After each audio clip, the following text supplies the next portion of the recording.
live in the UK, but I am from Nigeria, so I could speak Nigeria if I have to. I'm absolutely delighted to be here. It is an honor that I see so many people who are very interested in the cause and knowing a lot more about what I do and what sickle cell is all about.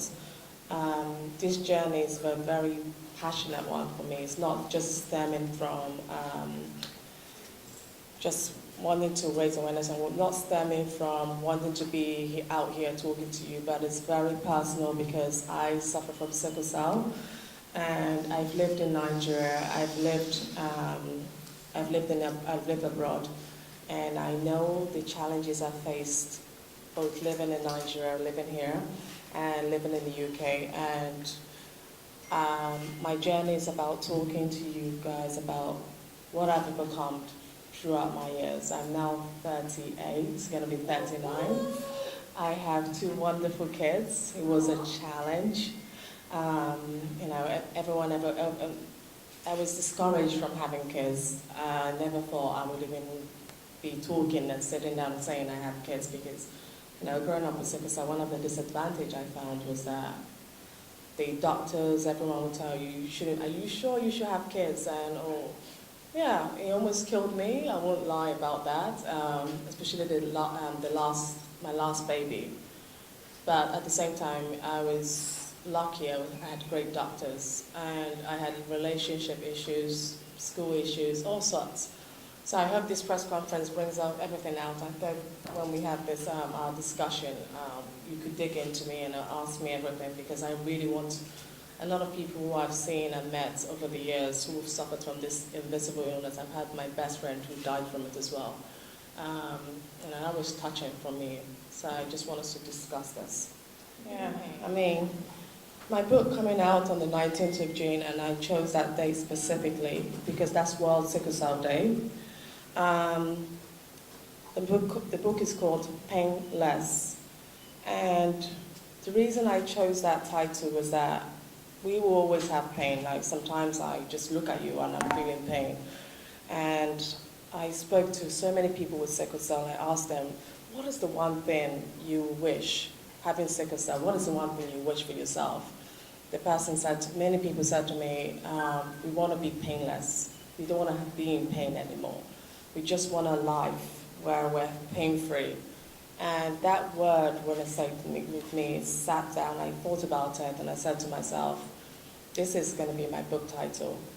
And then you need a tagline, living with pain, finding joy. Why did I choose that tagline?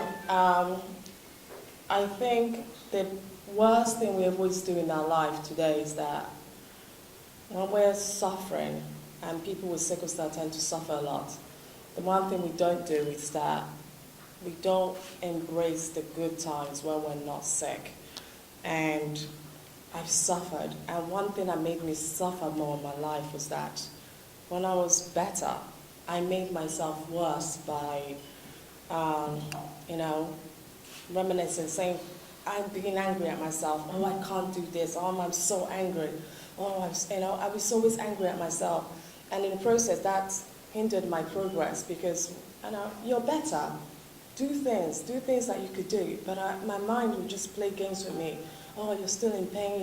You're gonna be sick tomorrow. Don't do it. And my parents, my family will always also say the same. They're like, oh, don't do it. Don't go out. That you're gonna be sick. I'm like, so that's stuck in my mind that, oh yes, I'm gonna be sick. So when I'm not in hospital taking all the drugs, the IV and all of that, I am at home miserable, thinking about the next illness, thinking about, oh, when would that be? So I figured we're gonna have pain, whether we like it or not, unless they find a cure, which is hopefully this is my next thing. Hopefully we'll have a cure one day. But in that having pain, we must find joy along the way. When we're better, I say to people, enjoy, do the things. Do the things you would love to do, obviously. Don't do it excessively, but do it. Go out, go to the park, walk, go out with friends, go to church, But don't lock yourself up in a room when you're better. Because when we are better, people with sickle cell are really fine when we're fine. We could do everything. The only disadvantage is when we're sick. We are very sick, but when we're better. So I think that's how that name came in, that tagline came along. Living with pain, yes, we will live with pain. But along the way, we have to find our joy. For me, before I go into educating you, let me tell you a little bit about my story and how my mom found that I had sickle cell. So I was born in Nigeria, and that is one of my great achievements, I think, is that I was born here, because when I go back to England, I always feel passionate about it. And when I was born, at the time, there was nothing. My mom knew nothing about sickle cell. She's never heard about it in the 80s. She's never heard about sickle cell, didn't know what it was. And all of a sudden, at 6 months old, when I was born, she saw me. I was all swollen and I was crying. I cried. My mom was like, what's happening? She asked the lady who was helping her look after me, is everything right? Is everything okay? Are you feeding her? Why is she crying so much? And she's all swollen. So my mom was so concerned, and she asked, she took me to hospital. And the doctors were looking at me and wondering what. They too didn't know what was quite wrong with me. They just said, oh, give her some painkillers and take her back home. So my mom's like, okay. She took me back home. 3 months later, again, it started again. The doctor did the same thing, take her back home. 2 years later, we moved back to the UK. The thing got worse and worse, and my mom still didn't understand, and the UK at the same time didn't understand what sickle cell was. They knew sickle cell, but they just didn't understand that I will have it. So she would take me to hospital. The doctor would just say, oh, just take her back home. She's fine. Give her Calpol. It's one day at nursery, I was exhibiting some very strange behavior, which I will not tell you what it is until you read my book. It's very, very strange. I did things, it was so weird. The nursery staff had to report me to my mom and say, your child is weird. You're have to go check her out to the psychologist. And my mom said, well, what's wrong with my child? I was also bedwetting because I was just weird as a child. Everything was wrong. And my mom took me to the psychologist at the big hospital for children, Great Ormond Street. And I think when they wanted to see me, before they saw me, they said, oh, we need to do a blood test first. You have to do all the procedure, do the blood test. And when they did the blood test, then they forgot what the psychological issue I had, and they said to my mom, well, sit down, I think we have more to tell you about your child. My mom was like, what? They said, well, I think your child has sickle cell. My mom was like, what's that? Why would my child have? She's eating well, so I don't know why she would have sickle cell. Are we neglecting her? The doctor said, no, it's got nothing to do with her eating well. But your daughter does have sickle cell, and at the time there was not much information about sickle cell as there is today. So that got my mom really thinking, and I think if you read, when the book is out, when you read it, you'll find her personal struggle. I think we forget I'm sick, but at the end of the day, we forget the people around us, how difficult it is for them to understand when your child is born and your child is healthy. It doesn't matter what your child has. But when a child is now sick, it adds on more pressure. So that's how we found the sickle cell bit. And my mom decided to do some research about the illness because there wasn't nothing out there, very little. The internet wasn't well known. She went to the library. And what is sickle cell? Sickle cell is a simple thing. It's a blood disorder. And it mostly affects people from, West African region. I would more say more sub-Saharan region. And actually, it's quite a lot in the UK now because of people who've moved over to the UK. America, we have 100,000 cases in America. We started to see them in the Middle East as well. So sickle cell is a blood disorder that affects our red blood cells. So when the blood is, people say, okay, I did a photo shoot the other day, funny shape, so that gets stuck when it's going through the blood vessel. And I can tell you, honestly, I've had 2 kids, nothing beats the pain we suffer with sickle cell. It's excruciating, painful, and I've been in circumstances where my mom has got me to hospital and I said to my mom, and just tell the doctor, there must be an injection to end this life, it's not worth it. But she's managed to pull me through, because I think when you're going through such pain like that, you need someone to be calm and talk to you and say, it's okay, you could get through this. And no matter what pain I'm in, she always calms me down and say, try not to leave me now. I want you here because I think you have more to give the world. And I think this is why I'm here today, because I want to give the world more, especially other victims of sickle cell. And there's so many of them, and there's still many more being born, just to educate the world about it and about the excruciating pain. So sickle cell is my mom and dad are both the sickle cell traits, so that's how I got it, because my dad gave me the bad gene and my mom gave me a bad gene, and I ended up with sickle cell. It varies. It varies between countries, actually. In Nigeria, I think you guys know a lot about sickle cell. I know, I could come from the airport and say, hey, I'm tired. They're so sympathetic.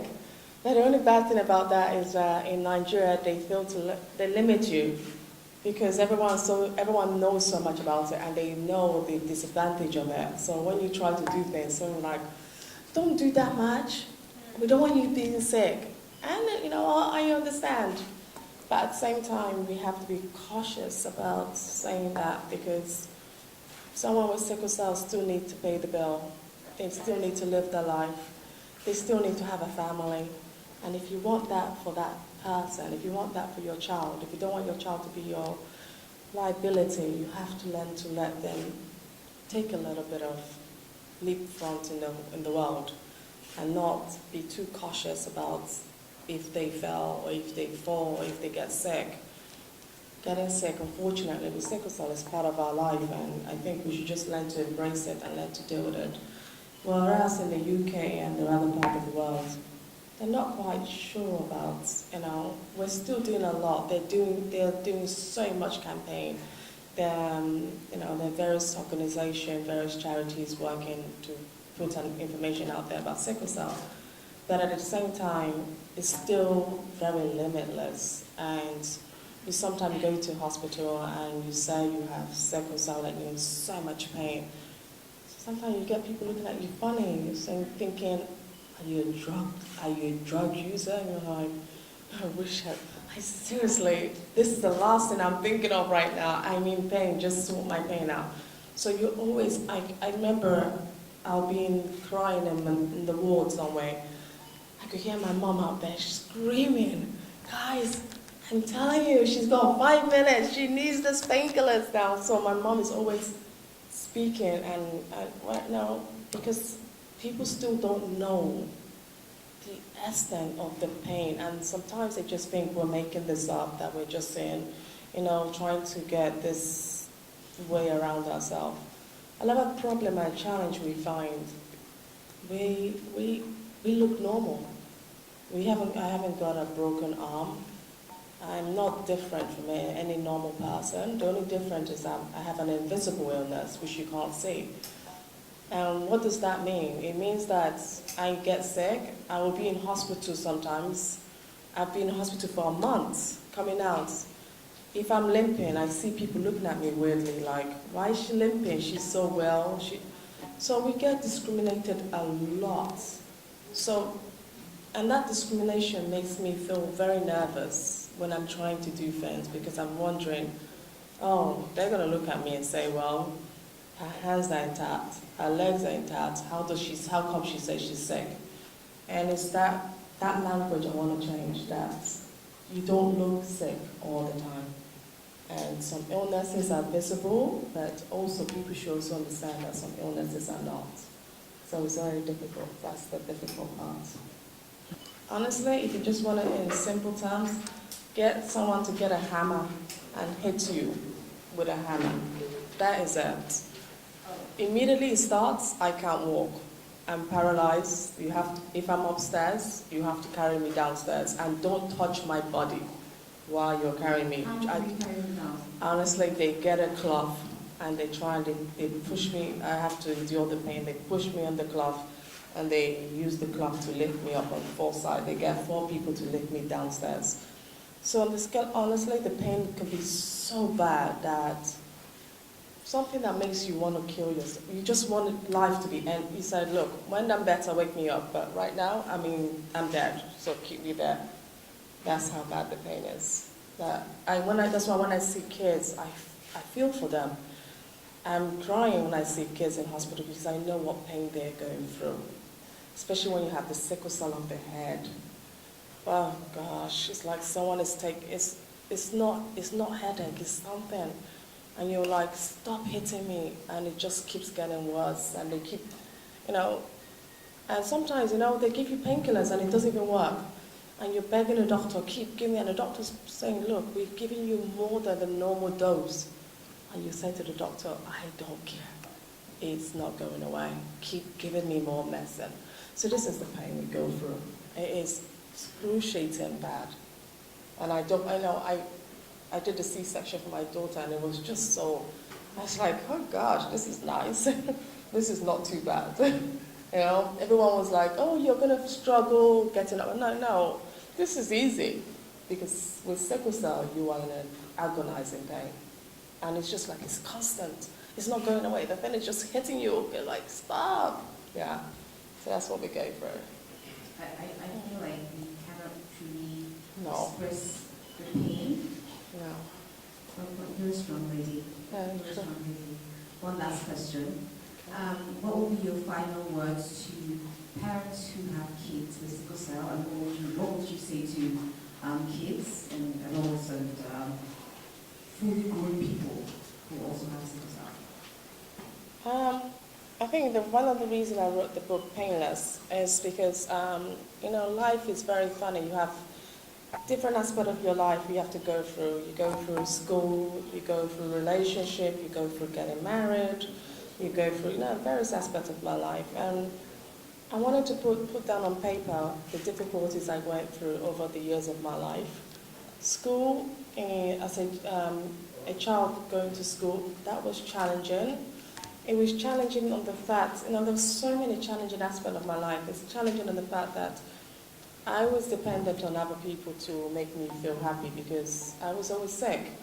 So I needed to come to class and talk to other people and make them like me. But friends will not like you because they were like, I can't like you when I'm trying to be your friend. The next thing you're not in school, so we don't want to be your friend. And you're like, you feel so disheartened, like, oh my goodness, how could she say that? And you grow up and you understand where they came from, where that thought came from. This was when I was 7. You can't go on field trip because everyone is so cautious. They don't want to be the one taking the blame if something goes wrong with you. So with parents, my mom would always make it up to me by doing extra things. So if she knows they're going on a field trip, she'll ask them what are they doing, and she'll do the same for me. But obviously not with friends, so it's never the same. Yeah, it was with my mom. It was fine. And relationship is so hard for people who have an invisible battle, especially the beginning of a relationship. How do you tell a guy, or how does a man tell a woman that you have you're sick? Or when mine, I never used to say, but all of a sudden I'll be sick at their house, and the relationship was over. I call them the next day, they stop answering the calls. And I'm like, okay, what went wrong? But it's just, people seeing you like that, they just don't know how to take you. They see you and they feel, why should I take on that liability when there are thousands of girls out there, millions, billions of girls out there, and why would I be the one taking care of this sick one? I better go find myself something that works. So my book is really focused on giving that general advice. So at the end of each chapter, I write what I did. Like, for example, my wedding day was very difficult for me because I never believed I would ever get married, or walk down the aisle because I was always sick. But for me to fulfill that dream, for me, it was one of the biggest golden star I gave myself, and I was so proud of myself that I did it. Working was a struggle because it got to a point when I was working at the bank that my boss now thought to me, he said, "Are you sure you're not going clubbing? Are you sure you're not going parties? That's not why you're sick. Every Monday you call me saying you're sick."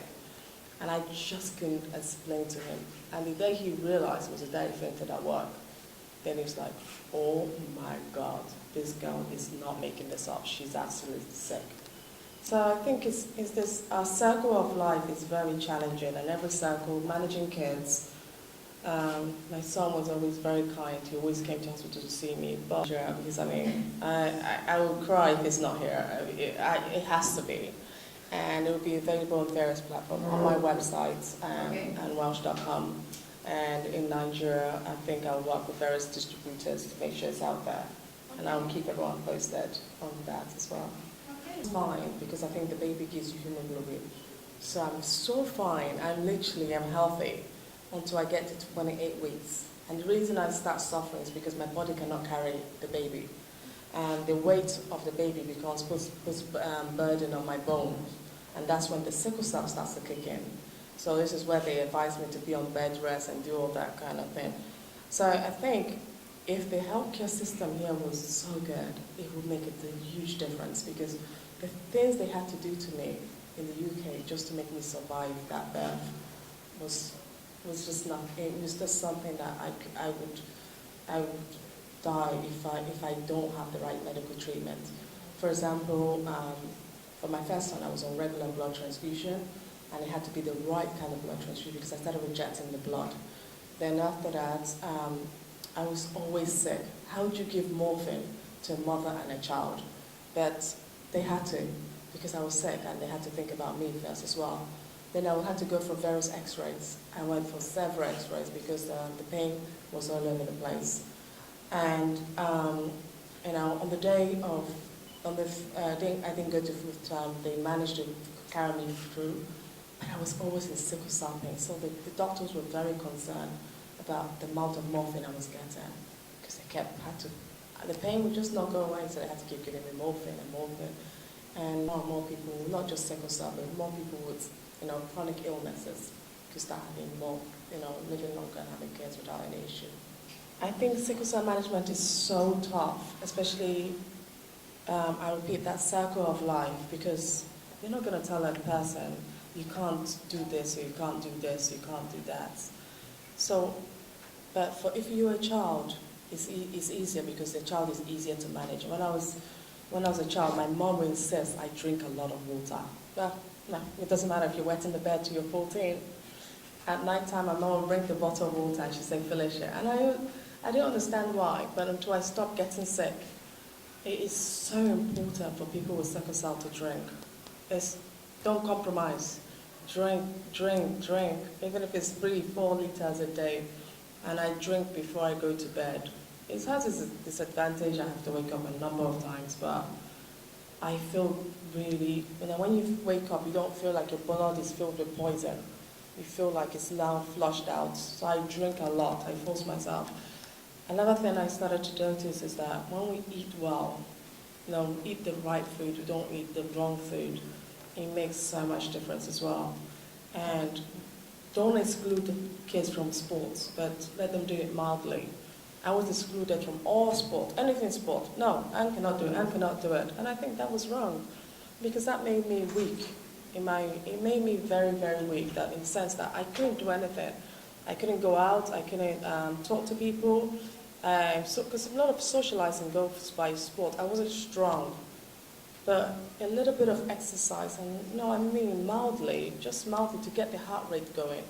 That helped my sickle cell, because you were able to flush that blood, the bad blood, easily. Rather than when you just sit down, the blood sits there with you, and you make yourself sick. But the crucial thing for anyone living with sickle cell to have a long life, fulfilling and happy, is a lot of mental battle as well. People with sickle cell suffer from a lot of mental anxiety, depression, because we don't feel we're good enough, we're not doing what other people could do. And I think we need to look at ourselves and find what makes us happy and achieve from there, and not dwell on the part that we are sick.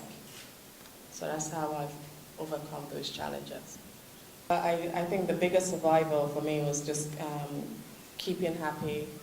I think that word stress, and I think he will agree with me here. I try not to stress. Stress I don't go well with stress. If you stress me out, I run away. I shiver. If you want to start stressing, I tell you, please go out there, stress and do what you have to do. I really avoid stress. It's the biggest killer for anyone with sickle cell. Don't avoid stress. And if it's going to stress you, don't do it. Just run away from it. So anything that I know that will cause me pain, and the pain I mean is stress, guys, I stay away. I stay away, because even thinking about stress makes me even stressed, and I get myself sick. I can literally feel my blood boiling and the sickle cell coming, and I have to go take painkillers. And I think you would attest to that. Yes, I mean, I've actually learned something from Anne. I mean, I'm someone that's always just ready to go. Even this morning when we were coming, she was like, Daniel, why are you stressed? I said, I'm not stressed. She said, you are stressed, you know. And so I'm actually learning from her to calm down. You know, you can imagine somebody with that kind of condition telling me that. So you just have to calm down. So it's true what you said about don't stress yourself. Even if I have nothing, I'm happy to be having nothing. As long as I'm not stressing out. There's always tomorrow. My mother-in-law always said to me, one day at a time. And honestly, I live by that. So she's 93 years old. And I live by her motto, one day at a time. She says to me, don't do things. It will happen if it's meant to happen. If it's not meant to happen, let it be. Take one day, each step at a time. And I really have lived by that. And that we need the right treatment. We just need the right treatment. We didn't wake up and say we wanted to be born sickle cell. It was inflicted on us. We have sickle cell. But I think we need to start. We shouldn't be ashamed. We shouldn't stigmatize people with sickle cell and saying, oh my goodness, I've given birth to this child and now I'm just going to leave that child there and give them what they need and help them through life. No, we should also help them fit into society, fit into school, fit into the employment sector, and do empower them. Because I'm a living testimony that people with sickle cell can achieve, but we can only achieve when the right infrastructure is in place, when we're surrounded by love, when we're surrounded by people who want to see you succeed. Not people who just want you to say, okay, sometimes that thing, you teach a man to fish. Why don't I give him the fish? You teach him how to do it. And I think people with sickle cell need to be taught that they can achieve. They can go past where they are. And believe me, it will be less of a liability to a lot of people. I mean, so just to quickly add to that, I was making notes just before you had that question about the victimization of sickle cell sufferers. A lot of people don't actually know what sickle cell is, and because of that, when a child is sick, because they don't know, they carry the child to a church, pray on him, and carry him to Babalawo, carry him everywhere because they don't know, and all these things is happening. As it's happening, all these churches and mosques and everybody, they're collecting money from them, but the child is not getting well also. So that's one of the issues that we also have. And also in terms of bringing awareness to sickle cell, the health sector needs to do more. They can't just leave it and say it's all right. It's not all right. They need to invest more in looking after people with sickle cell, and bring the right people into the country. Even if you have to bring people from abroad, those that knows, bring them in. Let them come in. Have a proper center for sickle cell people. Have the people that knows about this. I don't like to call it disease. I don't like calling it disease. I don't like calling this thing disease. I just call it a condition. Well, I can have a headache condition tomorrow. So as she has said, sickle cell is not a life sentence. You can survive this thing, but we need more awareness. More, the government need to do more. And I just hope that, this, AIT, Silverwood, whatever you can do, don't just let it end up on social media. Let us put it to where the government, these guys running the country, will see it. It's simple. It does work. I've used it myself, especially when I was very sick, living in Enugu at the time. I was always sick. I was in and out of hospital in intensive care. And they called my father and saying, better say your last goodbye to her. And they started using this. They said, no, don't do this now. Wait, we hear this from this traditional guy. And we started taking this in, and within weeks, I got better. Not just did I get better, I started putting on weight because I was way below average. And my message is that the only problem is the supply. I want to take this thing because I feel a lot better if I do take it. And I feel cleansed inside out. But how do I reach? Who do I contact? And most of the people can do. Most of the things cannot be, they can't be reached. And I hope I can work with the government that we have that, where we have communication and understand these people who are making advancements in improving the lives of people with chronic illness, especially sickle cell, and to find out how we can improve their supply of what they're making and also test it, because it needs a lot of funding for research as well. So my message to the government is that how could you gather your efforts together and now make sickle cell a priority? So from your understanding now, what is sickle cell? You've been through it, it's like you know it. What is sickle cell? Sickle cell is a blood disorder that affects the red blood cells, and rather than your red blood cells saying your hemoglobin stains circle like a donut shape, it goes from the sickle shape. And when it goes that sickle shape is when it causes extremely excruciating pain. So because it's trying to get through the blood vessel and it gets stuck together, and that's when the pain happens. It's painful, it is unbearable, it causes so much downside. You have jaundice, you get pain, you get bloated tummy, people's reproductive system is actually reduced from a lot of women. They can't really have kids. So sickle cell is a I won't say deadly, because if well managed, it could be, we could live longer life. That is a horrible, horrible illness. If your mother had stopped dating your mom or your daddy and didn't get married to have you, what would you say to people who are about to get married? They know that they have this sickle cell trait, and they still go ahead and make the child they bring to this world suffer. You see, I made the choice because I know what pain I went through, and I said to myself, I have to be honest. I can't give my child sickle cell. There's no way, because it would be unfair to me being in hospital and my child being in hospital. If my mom and my dad, obviously, I'm born now, so I won't take that back. But if they're dating, and they both realize that they have sickle cell, I would advise them to stop, if you can, or screen. When you're pregnant, you screen and see, then you're aware that if the child has sickle cell, you're aware that this child is going to be in pain for the rest of their life, and then you start doing your research to start finding ways to make life better for that child. So if love, you can't do anything about it because you're so deeply in love, and sometimes love is deep, you can't do anything about it.